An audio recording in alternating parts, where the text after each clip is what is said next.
अपने बेबाक बयानों के लिए मशहूर शंकराचार्य स्वामी अभिमुक्तेश्वरानंद सरस्वती ने सतना में भी हिंदू राष्ट्र और गौ रक्षा को लेकर मोदी सरकार पर निशाना साधा है। इसके अलावा उन्होंने वक्फ बिल पर भी बेबाकी से बात की और कहा कि ये तो सौगाते मोदी है।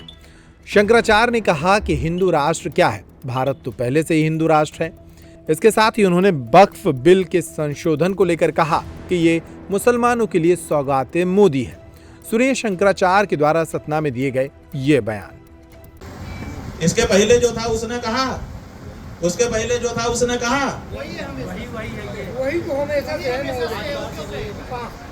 नहीं कहा ना। नहीं बोले। ठीक है, हमको इतना पता नहीं है, लेकिन हम जान रहे हैं कि अगर अलग अलग व्यक्ति भी रहा होता तो भी नहीं कहा होता, क्योंकि कोई कही नहीं रहा। तो ये कहते हैं कि हम जनता की आवाज संसद में उठाएंगे, इसके लिए चुने गए हैं।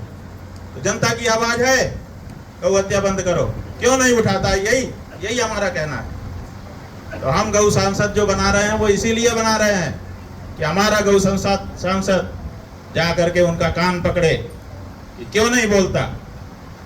जब तेरे क्षेत्र की जनता ये चाहती है तो अपने क्षेत्र की तुमसे पैसा थोड़े मांग रहे हैं, तुमसे कुछ और थोड़े मांग रहे हैं, केवल ये कह रहे हैं कि हमारी जो बात है उसको जा करके उतनी ही गंभीरता से संसद में खड़े होकर उठा दो। तो ये भी उठाने के लिए हमारा सांसद तैयार नहीं है। ये क्या हो रहा है?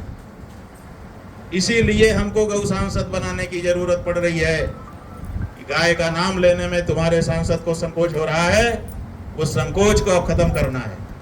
उसका कान पकड़ करके खींचना है।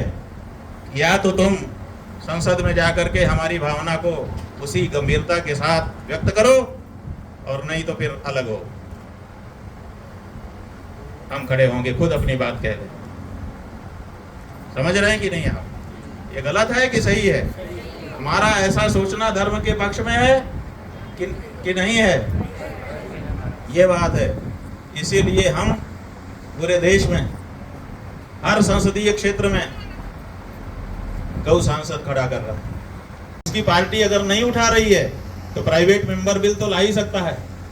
हर सांसद, उसको अधिकार दिया गया है भारत के संविधान में कि अगर तुम पार्टी से हो, पार्टी का व्हिप जारी होता है, ठीक है, वो भी एक बार, हालांकि वो अलोकतांत्रिक बात है, लेकिन चूंकि अपने यहाँ के दल वालों ने उसको मान लिया है, पार्टी व्हिप जारी करके मजबूर कर देते हैं अपने सांसद को कि हमने तुमको जिताया है इसलिए हमारी बात मानो। लेकिन तब भी प्राइवेट मेंबर बिल लाने के लिए तो मौका उन्होंने दिया ही है। हमारा सांसद चाहे किसी क्षेत्र का हो, अगर उस क्षेत्र के ज्यादा लोगों की भावना है कि गौ हत्या बंद हो, तो उसको अपने क्षेत्र के लोगों की भावना के अनुरूप प्राइवेट मेंबर बिल लेकर के वहां पे प्रस्तुत करना चाहिए। वो बिल पास होगा कि फेल होगा वो अलग बात है, लेके तो आए, हम देखे तो कि ये लेके आया और किस किस ने इसका विरोध किया और किस किस ने समर्थन किया। लेकिन ये मौका भी हमको नहीं देता है कि हम जान सके कि हमारी माँ का हत्यारा कौन है और हमारी माँ का रक्षक कौन है। संसद में सारे पार्टी के लोग, चाहे वो ये पार्टी हो चाहे वो पार्टी हो, या आप लोग देखते हैं कि कौन क्या पार्टी है। हम तो ऊपर खड़े होके देख रहे हैं और हमको दिखाई दे रहा है कि हर पार्टी गौ हत्यारी है। 78 साल में भारत की हर पार्टियों ने प्रत्यक्ष अप्रत्यक्ष भारत की संसद में बैठ करके शासन सत्ता संभाली है, और हर पार्टी ने अपने अपने समय में गौ हत्या को जारी रखा है। किसी पार्टी ने आज तक गौ हत्या के लिए केंद्रीय कानून बनाने में दिलचस्पी नहीं दिखाई है।